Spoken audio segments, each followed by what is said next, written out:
You guys need to turn that one on. Yes, yes. You do. Thank you.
And it was the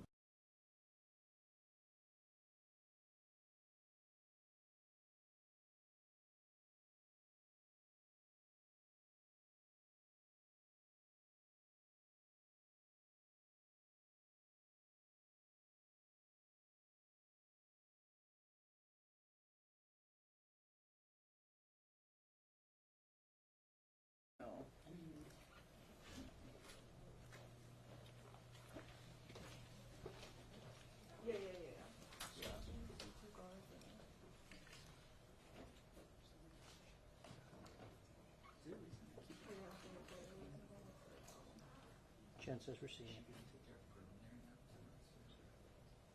I just learned not to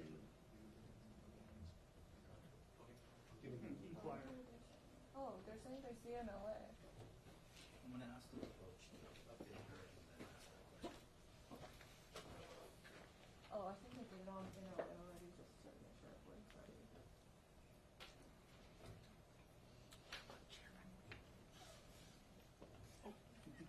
I always do that. Try to shut my phone down, take a picture of me doing it. How are we doing for setup? What we're doing is we're linking through 2 of these units so everybody gets it at once. Okay. Are we nearly there? Yes, we are. They see it in LA, so just roll. Oh, there it is.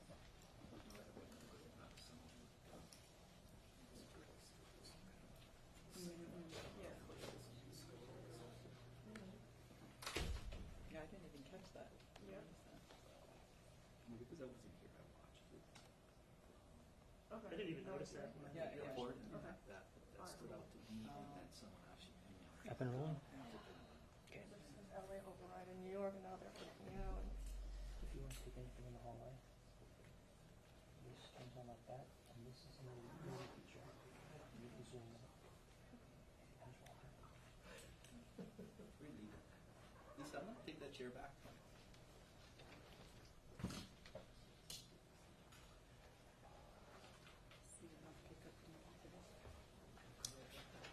Is today Wednesday? No, today's my day. She works till it's not the long, it's late. Because they open early. Oh, that's right.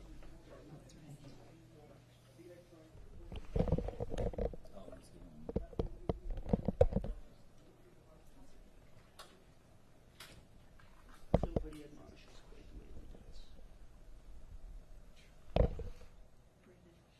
Ex-military. I was walking back from here the other day in Idaho, Kauai. Is he always like that? When my dad takes for jury duty, because he was like, You guys all set? All set. I'm going to get everybody in. you don't listen to that guy. Did you wait? Not on the first row.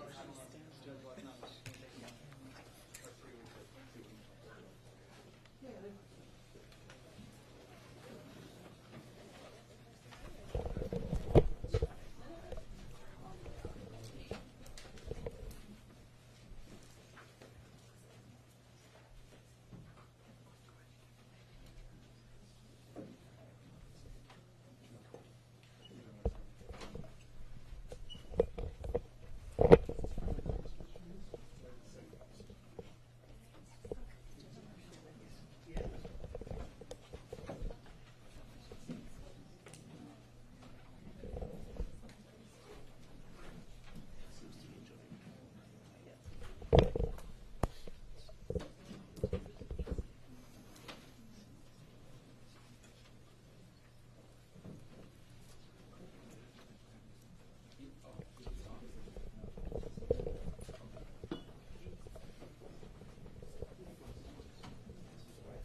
go ahead.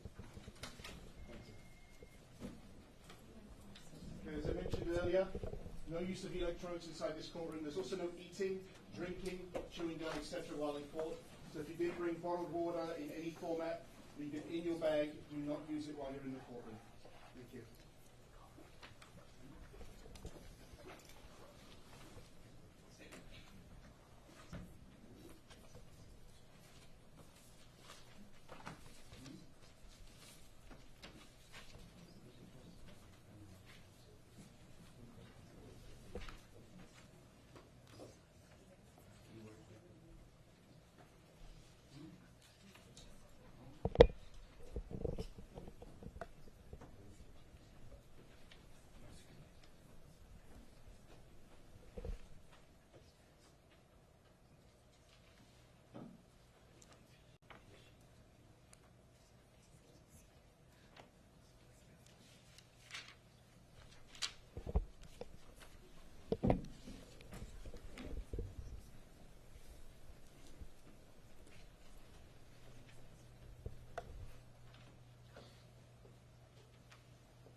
All rise.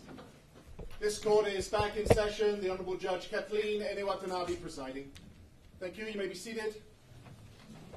Calling CSP 20-08, State of Hawaii versus Lori Vallow, also known as Lori Daybell.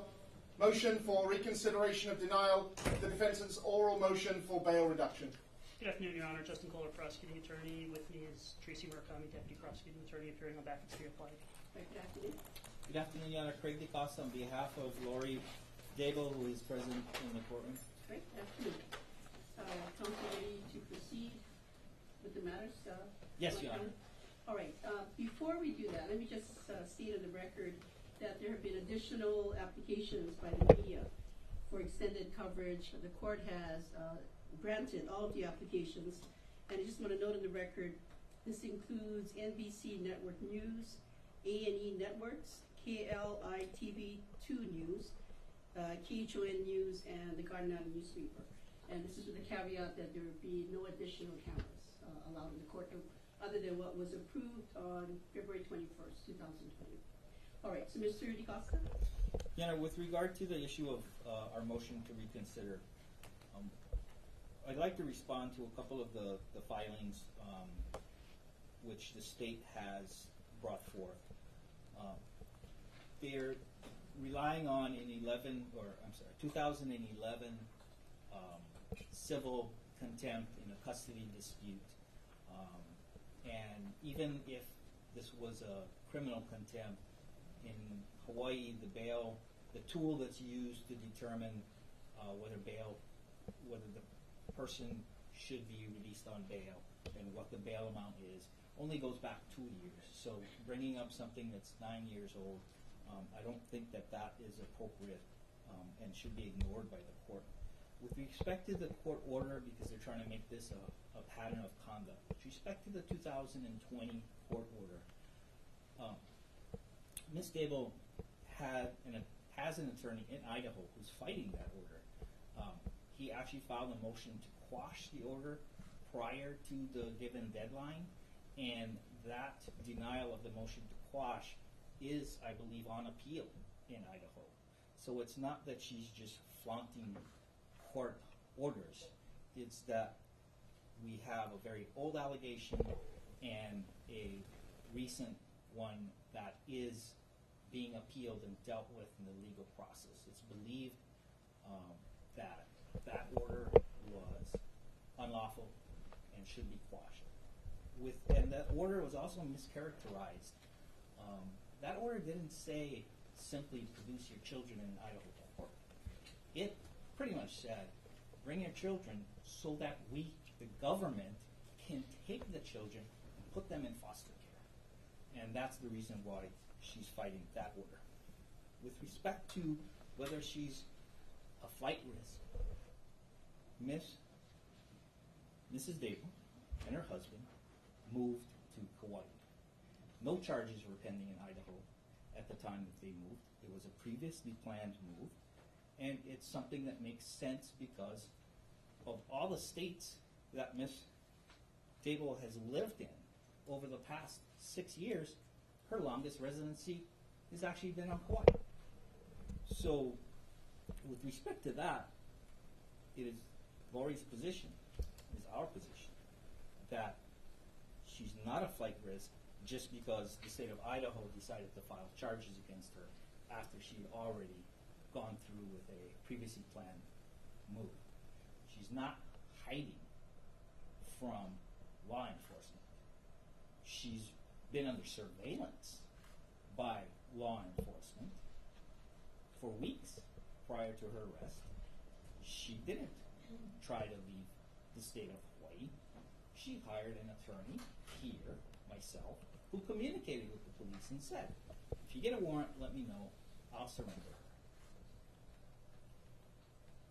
What we're here for today is to ask this court to treat Lori the same as anyone else that comes before this court facing Class B felonies, and set reasonable bail as required by the State of Hawaii Constitution, the United States Constitution. Ignore the publicity, ignore the hype, the sensationalization of this case, and set bail the way this court would any other individual under these circumstances. And as I stated in my pleadings, 23 plus years, I have never seen a Class B felony case where bail was set at over $1 million. Especially with someone who does have ties to Kauai. Her husband lives here. She has established residence here in the past. And she's more than willing, if bail is reduced to a reasonable amount, to actually pay for herself to go back to Idaho and face those charges and defend against those charges. Thank you. Mr. DeCosta, I believe that you and Mr. Kohler take different positions in terms of the statutory provisions that are applicable here in the setting of bail, correct? You rely on 832-16. Correct. And she was arrested without a local warrant. And so 832-16 does apply. She's not facing life imprisonment or death penalty. Therefore, bail shall be set by this court, not an Idaho court. You would agree that that statutory provision leaves it to the discretion of the court to set bail? It is within the discretion of the court as long as the court follows Ms. Daybell's constitutional rights and sets it at a reasonable amount. And in this case, my argument is that even given all of the arguments made by the state, that $5 million is not reasonable, I think that amount is overly influencing what this court would normally set, because some Idaho judge who's being appealed in another order by Ms. Daybell said $5 million. But if this court were to have taken a look at this case with fresh eyes, I do not believe that this court, knowing this court's history, would have set it at over $1 million. And that's the basis of your position in basically alleging or intimating that the court erred in confirming bail at $5 million. Yeah, I don't think there was bail to be confirmed at that point. I believe that 832-16 says, shall bring the person in front of the court for the setting of bail if they're arrested without a local warrant. They didn't bother to get a Hawaii warrant, despite the fact that she was under surveillance, despite the fact that apparently the documents was here on the island with an Idaho detective. And they didn't bother to ask for a local warrant, so we have to go by 832-16. And you dispute the position taken by Mr. Kohler that your client is a flight risk. I do not believe she's a flight risk. I do dispute that. And, you know, as I stated in my pleadings, bail is meant to secure the attendance of the charged person, and Ms. Daybell has done, ever since meeting with me in late January, has done everything correctly as far as being available to turn herself in if that's what was requested. And I think that's all the questions I have at this time. Mr. Kohler? Judge, nothing has changed about this case since we last addressed bail several days ago, other than that we learned of her past history of defying court orders regarding the custody of her children, not just in 2009 and 2011, but also what was telling in those reports is Joseph Ryan's statements that she has a history of disappearing when the child's custody is at issue. So that is. You're referring back to the 2011. I'm talking about the 2009 and 2011 reports, in which she was civilly found in contempt and charged with judicial interference. So that certainly, in the state's view, is even more reason to. Our position was always that she should be remanded without bail, but in the alternative, the $5 million was appropriate at the time and remains appropriate today.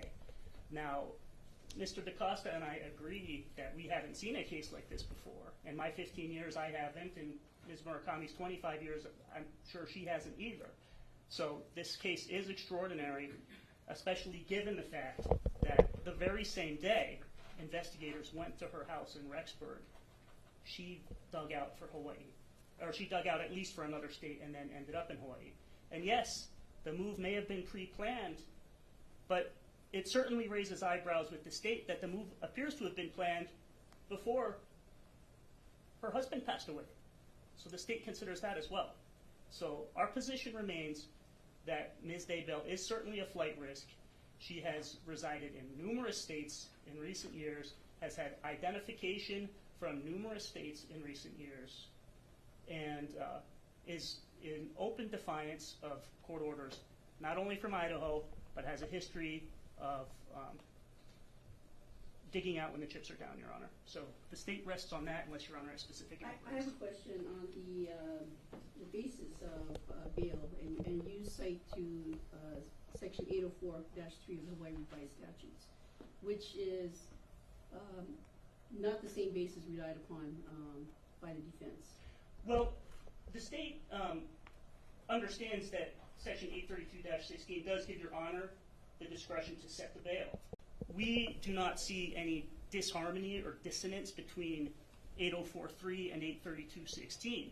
Your Honor can look at 832-16 and say, I have the discretion to set bail, and I also have the discretion under 804-3, because that's what we look at in setting bail, that we can remand her without bail entirely. So those sections are not dissonant to us. But at this time, at this bail hearing, you're asking the court to keep it at $5 million. We are certainly opposing the defense's request and asking that you keep bail at $5 million. Yes, we think that's appropriate. Mr. DaCosta, anything further to move on? Yes, Your Honor, with regard to the 9-year-old civil contempt, she was, I believe, she went to trial on whether she would be found guilty on criminal contempt. Was not convicted. Nothing I've seen in any of the papers sent over to me by the state or filed in this case shows that she has any prior record whatsoever. And so I just want to reiterate that I think she should be treated the same as anyone who comes before this court with no prior record. Even people charged with bail jumping or escape gets a $100,000, $200,000 bail, but not $1 million or $5 million bail. Okay, thank you. All right, counsel, based on your respective pleadings with the court, including these supplemental memos that were received, your arguments in court this afternoon, the circumstances of this particular case, this court is confirming bail at $5 million.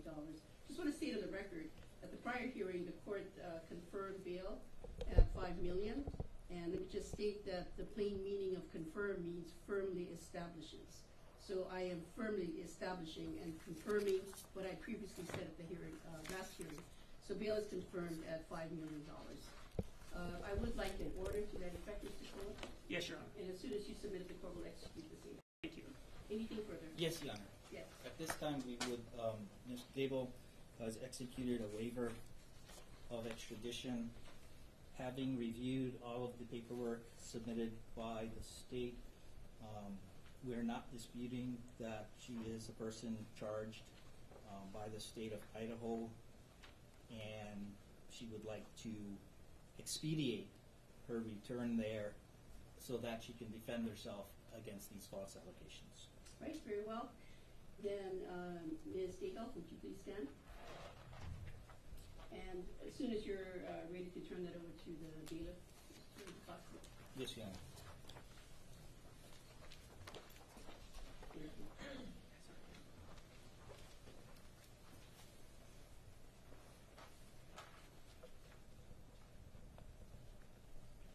Counsel, would you approach? Yes, Your Honor.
Your Honor, Ms. Daybell has initial changes.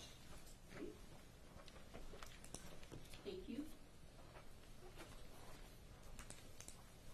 All right, Ms. Daybell, I need to ask you questions on the record. I'd like for you to answer out loud and into the microphone that's in the middle of the table. First of all, are you Lori Daybell, also known or formerly known as Lori Vallow? Yes. And how old are you? 46. And in what year were you born? 1973. What's the last grade in school that you completed? 12. And for the record, you can read and write English. Correct. Is your mind clear this afternoon? Yes. Are you under the influence of any alcohol or drugs? No. Are you being treated for any mental illness or emotional disability? No. Now, the court has received from your attorney a document entitled Waiver of Extradition. Can you confirm that this is your signature on page 2 of the document? Yes. And you signed it, excuse me, this afternoon, February 26, 2020. Yes. Did you sign this in front of your attorney? Yes. And did you carefully go over both pages, and including the signature page on page 3, with your attorney before you signed it? Yes. And do you understand what you signed? Yes. All right. Do you have any questions for the court as to the effect of signing a waiver of extradition? And as the court asked you at the last hearing, you understand full well that you have the right to be represented by an attorney at all times. Yes. Now, I also asked you at the last hearing, I'm going to ask you again for the record, you understand that you and your attorney have the right to test the legality of the arrest? Yes. And you understand that you have a right to an extradition hearing? Yes. And you understand that the court expedited the last hearing and set an extradition hearing at your attorney's request. At that time, it was Mr. Hempy, you have Mr. DeCosta today. We set an extradition hearing for Monday, March 2nd, 2020 at 9 a.m. Correct. And you understand that you have the right to a hearing to determine whether you are in fact the person that the state of Idaho is seeking to return of. And you understand that by signing this waiver of extradition, you are giving up your right to the hearing that this court set for Monday, March 2nd at 9 a.m. Yes. And you, by signing this waiver of extradition, you are basically telling the court that you will go voluntarily and willingly with an agent that is sent from the state of Idaho back to the state of back to the state of Idaho. Yes. And you understand that traveling back to Idaho, this waiver of extradition would also cover any other states that you may pass through. Yes. All right. Any questions before the court makes its finding? No. And counsel, was there anything further that the court needs to address in its colloquy? Your Honor, may we approach about the form? Yes.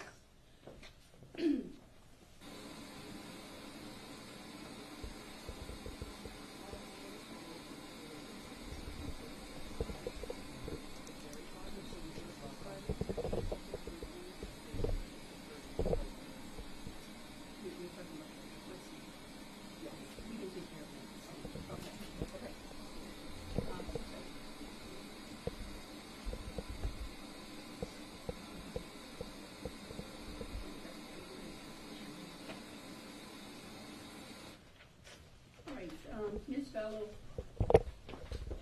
there were some handwritten changes that were made to page 2 of the waiver of extradition.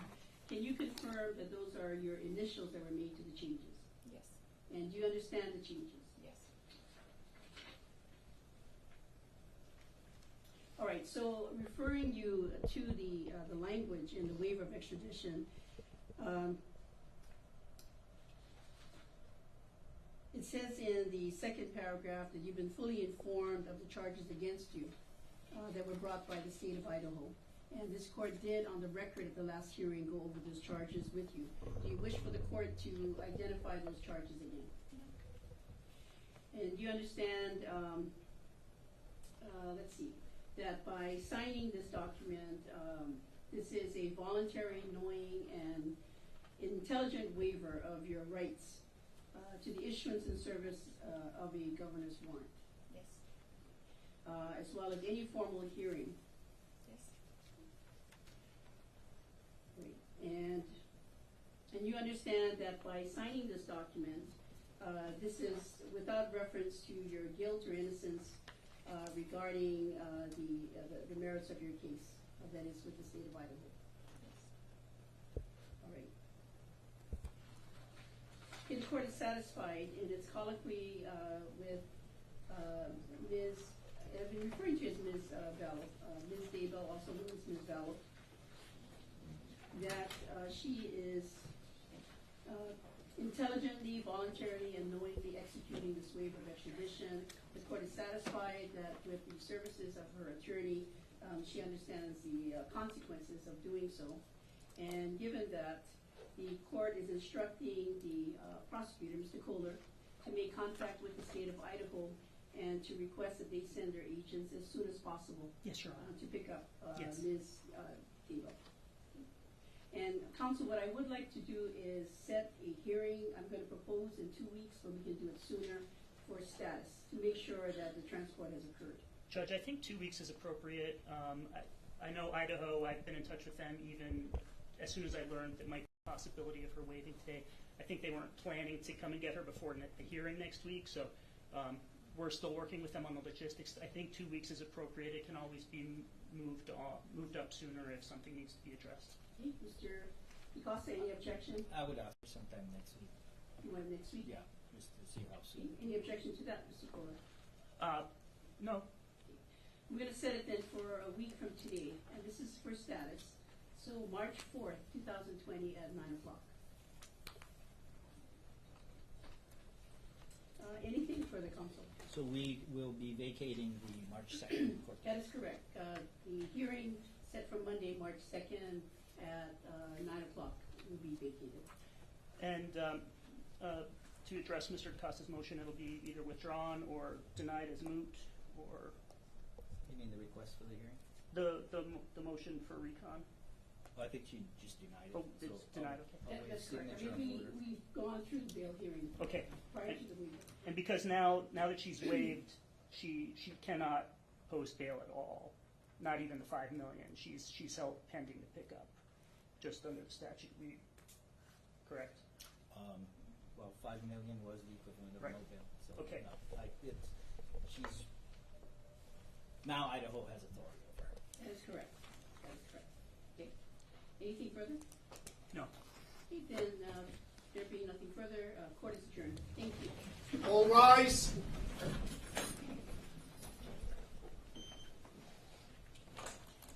Thank you. You can exit the courtroom.